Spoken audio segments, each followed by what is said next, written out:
Cinema നിരോധിക്കണം, ഈ cinema പ്രദർശിപ്പിക്കാൻ പാടില്ല. നമുക്കെതിരൊരു തെറ്റായൊരു പ്രചരണവും ഒരു കേസും എല്ലാം വന്നിട്ടുണ്ട്. അപ്പോൾ അങ്ങനെ ഇമേജിനെ പറ്റി യാതൊരു രീതിയിൽ ബോധരക്ഷണം ഇല്ലാത്ത ഒരാളാണ് ഷൈൻ ടോം ചാക്കോ. എനിക്ക് നന്നായിട്ട് അറിയാം. അതൊരു അസുഖം ആയിരിക്കാം. മാരിറ്റൽ റേപ്പ് ഒരു നിയമത്തിൽ ഉൾപ്പെടുത്തണം, അതൊരു ഒഫൻസ് ആക്കണം എന്ന റെക്കമെൻഡേഷൻ ഉണ്ടായിരുന്നു. കേസ് വന്നു കഴിഞ്ഞെങ്കിൽ അതിനെ ഞങ്ങൾ നിയമപരമായിട്ട് നേരിടും. പുറമേ നിന്ന് നോക്കുമ്പോൾ പകൽമാന്യനാണ്, യാതൊരു തരത്തിലും കുറ്റം പറയാൻ പറ്റാത്ത വ്യക്തികൾ. ഇപ്പൊ ആർട്ടിസ്റ്റുകളുടെ ഒരു പ്രശ്നം എന്ന് പറഞ്ഞു കഴിഞ്ഞാൽ അവർക്ക് ഒരുപാട് ചോയ്സ് ഉണ്ട്, ഇഷ്ടംപോലെ.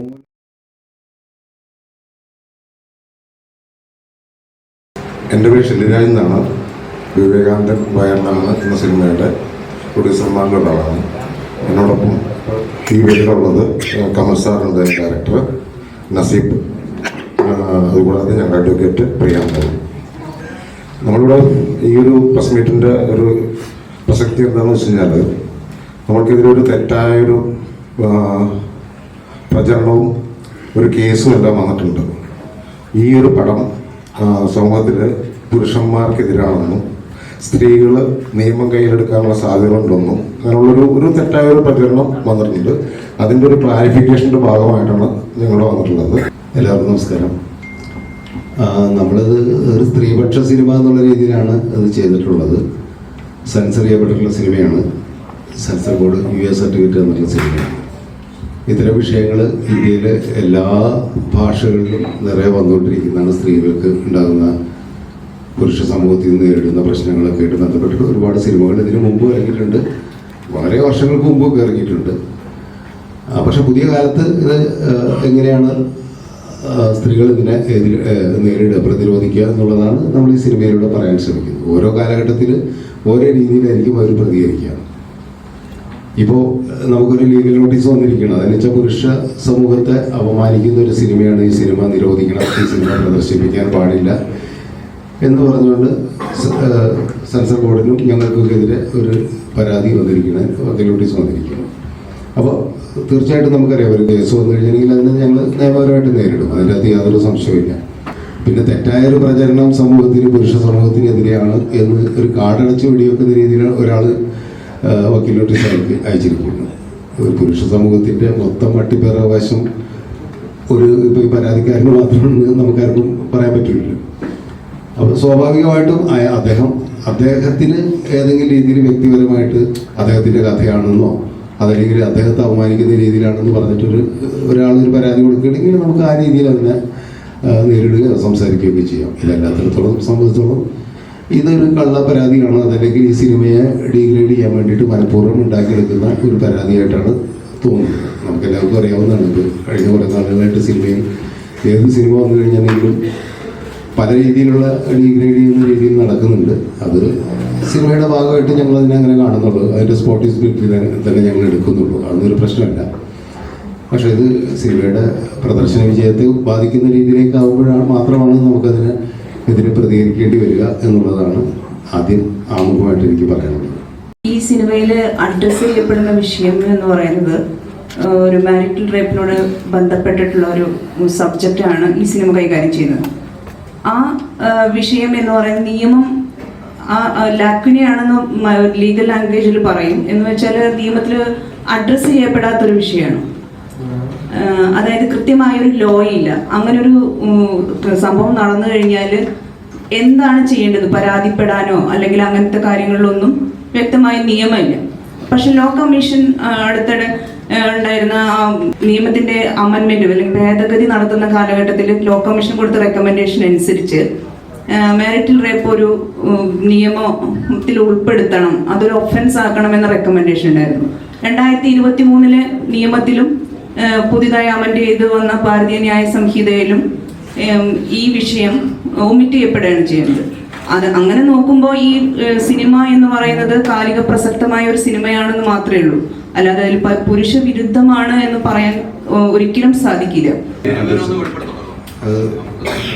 മിസ്റ്റർ ദേവരാജ് ആളെ ഞങ്ങൾ കണ്ടിട്ടില്ല, എറണാകുളത്തുള്ള ആളാണ്.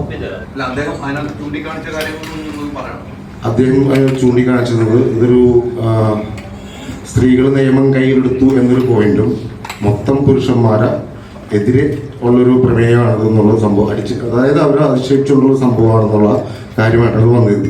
ഞങ്ങളിതിൻ്റെ സ്ക്രിപ്റ്റ് വായിച്ചിട്ട് ഇതൊരു അഡ്രസ്സ് ചെയ്യപ്പെടേണ്ട വിഷയമാണെന്ന് വളരെ വ്യക്തമായി മനസ്സിലാക്കിക്കൊണ്ടാണ് ഞാൻ ഇറങ്ങി തിരിച്ചത്. നമുക്ക് ഒരുപാട് കോളുകൾ കിട്ടുന്നുണ്ട്, ഒരുപാട് മെസ്സേജ് വരുന്നുണ്ട്. ഇങ്ങനെയുള്ള പ്രശ്നങ്ങൾ ഒരു കുടുംബത്തിൻ്റെ ഉള്ളിൽ അനുഭവിക്കേണ്ടി വരുന്ന സ്ത്രീകളുടെ പ്രശ്നങ്ങൾ അവരിപ്പോൾ തുറന്നു പറയുന്നുണ്ട്.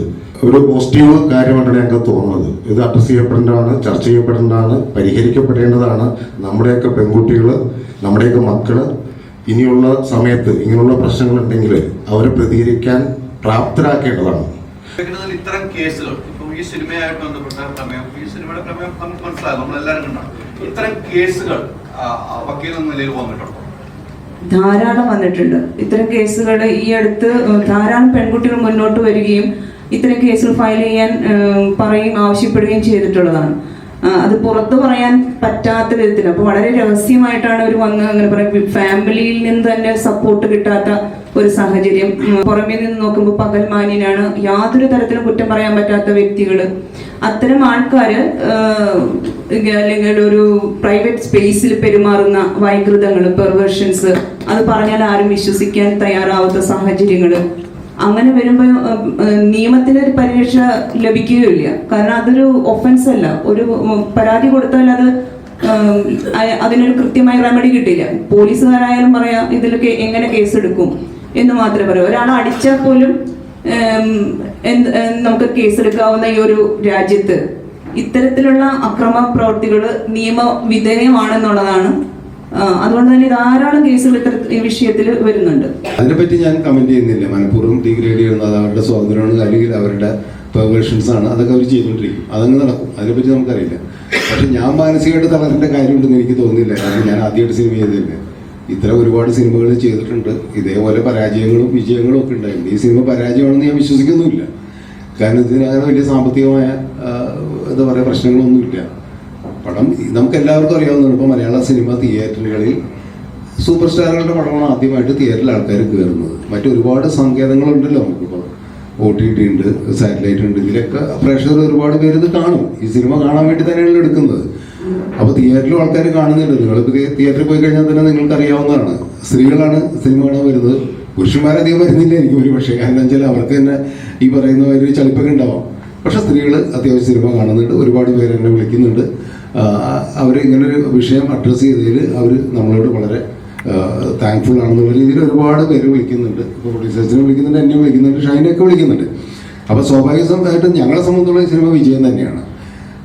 പിന്നെ മുൻകാലങ്ങളിലൊക്കെയാണ് നമ്മൾ പറയുന്നത്, മുൻകാലങ്ങളിലാണ് ഈ അവസ്ഥ ഉണ്ടാകുന്നത്. കാരണം സിനിമ തിയേറ്ററിൽ ഓടുന്നില്ല എന്നുള്ള രീതിയിൽ വന്നു കഴിഞ്ഞിട്ടുണ്ടെങ്കിൽ പിന്നെ ഒരു ഡയറക്ടറെ സംബന്ധിച്ചോളം പ്രൊഡ്യൂസറെ സംബന്ധിച്ചോളം വേറെ വഴിയാണ്. ഇപ്പം അങ്ങനെയല്ല. ഇത് ഒരുപാട് പേരുടെ അടുത്തേക്ക് ഈ സിനിമ എത്തുമെന്ന് എനിക്ക് നല്ല വിശ്വാസമുണ്ട്. കാരണം അങ്ങനെ വരുമ്പോൾ തന്നെ ഒരുപാട് സ്ത്രീകൾ ഈ സിനിമ കാണുകയും കൂടുതൽ അഭിപ്രായം വരികയും ചെയ്യുന്നതാണ് എനിക്ക് തോന്നുന്നത്.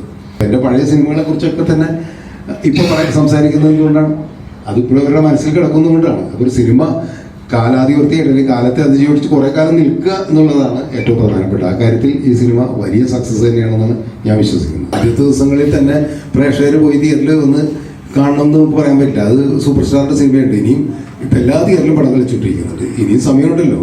സ്ത്രീകൾക്ക് ഒറ്റയടിക്ക് ഇപ്പോൾ നിങ്ങൾ നേരത്തെ പറഞ്ഞ മാതിരി ഒരു നെഗറ്റീവ് റിവ്യൂ ഒക്കെ വരുമ്പോൾ ആദ്യം ഒന്ന് ആശങ്കയുണ്ടാവും, എല്ലാവർക്കും ഉണ്ടാവും. അതിനെ മറികടക്കുന്നത് എങ്ങനെയാണ്? അവരുടെ സുഹൃത്തുക്കളോ അവർക്ക് വേണ്ടപ്പെട്ടവർ ഈ സിനിമ കണ്ട്, പ്രത്യേകിച്ച് സ്ത്രീകൾ സിനിമ കണ്ടിട്ട് അവർ പറയും ഇത് മറ്റുള്ളവർ പറയുന്നത് നോക്കേണ്ട, ആളുകൾ പറയുന്നതാണ്. ആളുകൾ കുറ്റം പറയുന്നതിൽ അർത്ഥമൊന്നുമില്ല, ഇത് നമ്മൾ കാണേണ്ട സിനിമയാണെന്ന് പല സ്ത്രീകളും പറഞ്ഞ് അവർ വന്ന് തിയേറ്ററിൽ കാണും. അതിനുള്ള സാവകാശം അവർക്ക് കൊടുക്കണം. സോഷ്യൽ മീഡിയ ഒക്കെ വരുന്നതിന് മുമ്പുള്ള കാലത്ത് ആദ്യമൊക്കെ ഒരാഴ്ച ഒരു മനുഷ്യരുണ്ടാവില്ല ചില പടങ്ങൾ. ഇപ്പം എൻ്റെയൊക്കെ തന്നെ പല സിനിമകൾക്ക് അങ്ങനെ ഉണ്ടായിട്ടുണ്ട്.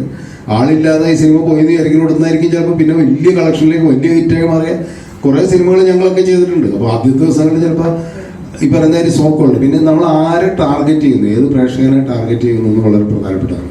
ഇപ്പോൾ നിങ്ങൾ സിനിമ കാണാൻ പോകുമ്പോൾ നിങ്ങൾ വിചാരിക്കുന്നത് എന്നെ ഉദ്ദേശമുള്ളൊരു സിനിമയല്ല, അല്ലെങ്കിൽ എനിക്ക് പറ്റുന്നൊരു സിനിമയല്ല എന്ന് നോക്കിക്കഴിഞ്ഞാൽ നിങ്ങൾ അതിനെ ചിലപ്പോൾ റിജക്റ്റ് ചെയ്യാം, നിങ്ങൾക്ക് ഇഷ്ടപ്പെട്ടില്ല എന്ന് പറയും. പക്ഷേ ഇത് വേറെ ആൾക്കാർക്ക് ഇഷ്ടപ്പെടും.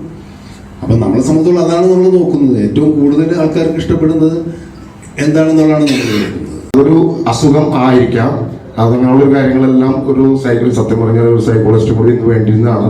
സീനിയർ ആയിട്ടുള്ളൊരു സൈക്കോളജിസ്റ്റ് എന്നെ വിളിച്ചിരുന്നു. അദ്ദേഹം എന്നോട് പറഞ്ഞാൽ ഷെല്ലി, ഇത് വളരെ നല്ലൊരു സബ്ജക്റ്റാണ് നിങ്ങൾ തിരഞ്ഞെടുത്തിരിക്കുന്നത്. ഒരിക്കലും ചർച്ച ചെയ്യപ്പെടാത്ത, ഒരിക്കലും ഐഡന്റിഫൈ ചെയ്യപ്പെടാത്ത ആ സമൂഹത്തിൽ ഇന്ന് നിലനിൽക്കുന്ന ഇത്രയും വലിയൊരു ഇഷ്യൂ ഇപ്പോൾ അദ്ദേഹത്തിൻ്റെ അടുത്ത് വരുന്ന പേഷ്യൻസിനോട് അദ്ദേഹം പറയുന്നത് വെച്ചാൽ ആദ്യം ഈ സിനിമ ഒന്ന് കണ്ടുവരൂ, അത് കഴിഞ്ഞിട്ട് എനിക്ക് കുറച്ചും കൂടി ഈസിയാണ് നിങ്ങളെ കൺവിൻസ് ചെയ്യാനും നിങ്ങളെ പ്രാപ്തരാക്കാനും. തിയേറ്ററുകാരുടെ സഹകരണം എങ്ങനെയാണ്? വളരെ നല്ല സഹകരണമാണ്. പ്രത്യേകിച്ചും ഇപ്പോഴത്തെ കണ്ടീഷനുകളിൽ മറ്റു പടങ്ങളൊന്നും ഇല്ലാത്തൊരു സാഹചര്യം കൂടിയാണ്. വളരെയധികം ഡിമാൻഡിങ് ആണ്. ഈവൻ ഞങ്ങൾക്ക് ഒരു 75 തിയേറ്റർ മാത്രമാണ് നമ്മൾ ഉദ്ദേശിക്കുന്നത്. പക്ഷേ 100ഓളം തിയേറ്ററുകൾക്ക് ഞാൻ കൊടുക്കേണ്ടി വന്നു. ഈ ഒരു പടം ഞങ്ങൾ ചെയ്യുമ്പോൾ വലിയൊരു സാമ്പത്തിക ലാഭം ഞങ്ങൾ പ്രതീക്ഷിച്ചിട്ടില്ല. ഞങ്ങൾ പ്രൊഫഷണൽസ് ആയിരുന്നു. ഞങ്ങളതിന് ശേഷം ബിൽഡിംഗ് വർക്ക്, അതായത് ബിൽഡേഴ്സാണ്. ഇപ്പോൾ ഞങ്ങൾക്ക് ഒരു വലിയ സാമ്പത്തികം ഒരു പ്രതീക്ഷ കൊണ്ട് ചെയ്തൊരു പടമല്ല ഞങ്ങളത്.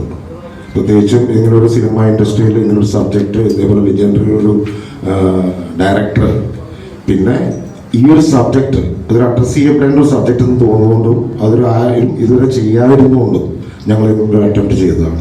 നേരത്തെ പറഞ്ഞില്ലേ, വാലിബം വരുമ്പോൾ പടം എടുത്ത് മാറ്റാന്നുള്ളത് തിയേറ്ററുകാരുടെ ഡിസ്ട്രിബ്യൂട്ടറൊക്കെ ഇതനുസരിച്ചാണ്, മനസ്സിലായില്ലേ? അപ്പോൾ അതിനെപ്പറ്റി ഞങ്ങൾ നേരത്തെ ബോധവാന്മാരായിരുന്നു. അതുകൊണ്ട് തന്നെ ഇത് മാറില്ല എന്നുള്ളൊരു വിശ്വാസം കൊണ്ട് തന്നെയാണ് ഈ സമയത്ത് റിലീസ് ചെയ്തത്. ഇനിയും ഇതുപോലുള്ള കണ്ടന്റുകൾ സിനിമയാക്കാൻ താല്പര്യമുണ്ടോ? ഇതുപോലത്തെ ചെയ്യില്ല, കാരണം ഇത് ചെയ്തു പോയില്ലേ, അതുകൊണ്ട് ഇനി ചെയ്യാൻ പറ്റില്ല. കാരണം ഇതിന് ഇതുപോലെ ഇത്തരം വിഷയങ്ങൾ അഡ്രസ് ചെയ്യുന്ന സബ്ജക്റ്റ് തീർച്ചയായിട്ടും ചെയ്യും, തീർച്ചയായിട്ടും ഉണ്ടാവും. അത് രണ്ട് ഇതുകൊണ്ടില്ല, എല്ലാ പുരുഷന്മാരും കുഴപ്പക്കാരാണെന്നോ എല്ലാ സ്ത്രീകളും നല്ലവരാണെന്നുള്ള ഒരു മുൻവിധിയൊന്നും എനിക്കില്ല. അങ്ങനെ ഒരു ധാരണയിൽ ഞാൻ സിനിമ എടുക്കുകയില്ല. ഒരുപാട് സമൂഹത്തിൽ ഇപ്പം നമ്മൾ ഒരുപാട് പുരുഷന്മാരെ കുറിച്ച് സിനിമ എടുത്തിട്ടുണ്ടല്ലോ. നല്ല പുരുഷന്മാർ കൂടുതലുള്ള സമൂഹം തന്നെയാണത്. പക്ഷെ ഇങ്ങനെയുള്ള ചില ഇതിന് നേരത്തെ അഡ്വക്കേറ്റ് സൂചിപ്പിച്ച പോലെ ഇത് നിയമപരമായിട്ട് നേരിടാൻ കഴിയാത്ത സ്ത്രീകളെ സംബന്ധിച്ചോളം നിസ്സഹായരായി പോകുന്ന ഒരുപാട് അവസ്ഥയുണ്ട്. അങ്ങനെയുള്ള സ്ത്രീകളെ ഏത് രീതിയിലാണ് പ്രൊമോട്ട് ചെയ്യേണ്ടതെന്നാണ് നമ്മൾ ഈ സിനിമയോട് പറയുന്നത്. ചിലപ്പോൾ അവർ പ്രതികരിച്ചെന്ന് വരും, നാളെ അവർക്കെതിരെ കേസ് വരും. അതൊക്കെ ഇല്ലെന്ന് പറയുന്നില്ല, അതൊക്കെ സിനിമയിൽ ഞാൻ കാണിക്കണമെന്നില്ലല്ലോ. എല്ലാ പുരുഷന്മാരും മോശമാണെന്ന് ഈ സിനിമയിലൂടെ പറയാൻ ശ്രമിച്ചിട്ടില്ല. അപ്പോൾ അങ്ങനെ ഇമേജിനെ പറ്റി യാതൊരു രീതിയിലും ബോധറേഷൻ ഇല്ലാത്ത ഒരാളാണ് ഷൈൻ ടോം ചാക്കോ, എനിക്ക് നന്നായിട്ട് അറിയാം. അതുകൊണ്ടാണ് ഷൈൻ ആണ് ഇത് ചെയ്യാൻ പറ്റിയ ആളെന്ന് ഞാൻ പറഞ്ഞത്. എത്രയോ ശക്തമായ സ്ത്രീ കഥാപാത്രങ്ങളുള്ളൊരു സമ്പന്നമായൊരു ഇൻഡസ്ട്രിയാണ് മലയാള സിനിമ. നമുക്കറിയാം, ഇപ്പോൾ ആർട്ടിസ്റ്റുകളുടെ ഒരു പ്രശ്നം എന്ന് പറഞ്ഞു കഴിഞ്ഞാൽ അവർക്ക് ഒരുപാട് ചോയ്സ് ഉണ്ട്. ഇഷ്ടംപോലെ പടങ്ങൾ നടക്കുന്നുണ്ട്, ഒരുപാട് ഡയറക്ടേഴ്സ് ഉണ്ട്, ഒരുപാട് പ്രൊഡക്ഷൻ നടക്കുന്നുണ്ട്. തന്നെ അവരുടെ അടുത്ത് വരുന്ന ഒരുപാട് കഥകളുണ്ട്. ചോയ്സ് ഉള്ളതുകൊണ്ട് അവരാണ് തീരുമാനിക്കേണ്ടത് ഏത് പടം ചെയ്യണം, ഏത് പടം ചെയ്യണ്ട. അപ്പോൾ അങ്ങനെയുള്ള ചില ഡിലേകൾ വരും. അല്ലാതെ സിനിമ ചെയ്തുകൊണ്ടിരിക്കും, കാരണം നമ്മുടെ തൊഴിലതാണല്ലോ. ഇത്രയും വർഷം സിനിമ ചെയ്തിട്ട് തന്നെയാണ് ഇനിയും സിനിമ ചെയ്തുകൊണ്ടിരിക്കും. പ്രേക്ഷകരും ചോയ്സ് ഉണ്ട്, ഇഷ്ടംപോലെ സിനിമകൾ വരുന്നതുകൊണ്ട് അവരും തിരഞ്ഞെടുക്കുന്നതിൽ ചില പ്രശ്നങ്ങൾ വരും. അവന് രണ്ട് രീതിയിലുള്ള ചോയ്സ് ഉണ്ട്. അവർ തന്നെ പറയുന്നുണ്ടല്ലോ, തിയേറ്റർ എക്സ്പീരിയൻസ് എന്ന് പറഞ്ഞിട്ട് ചില സിനിമ തിയേറ്ററിൽ പോയി കാണണം, ചില സിനിമ OTT കണ്ടാൽ മതി എന്ന് അവർ തീരുമാനിക്കുന്നത്. അത് അവരുടെ ചോയ്സാണ്, നമുക്ക് അവരെ കുറ്റം പറയാൻ പറ്റില്ല. പക്ഷെ പ്രേക്ഷകർ ഇത് കാണുക എന്നുള്ളതാണ് ഏറ്റവും പ്രധാനം. ഇപ്പം നമ്മളൊരു പ്രോഡക്റ്റ് ഉണ്ടാക്കിയിട്ട് അത് മുൻകാലങ്ങളിൽ ആ സാഹചര്യം ഉണ്ടായിരുന്നില്ല. തിയേറ്ററിൽ കണ്ടില്ലെങ്കിൽ ആ സിനിമ പിന്നെ കാണില്ല. പിന്നീടാണല്ലോ ഈ ടെലിവിഷൻ ചാനലുകളൊക്കെ വരാൻ തുടങ്ങിയിട്ട് പഴയ സിനിമകൾ വീണ്ടും കാണാൻ തുടങ്ങി.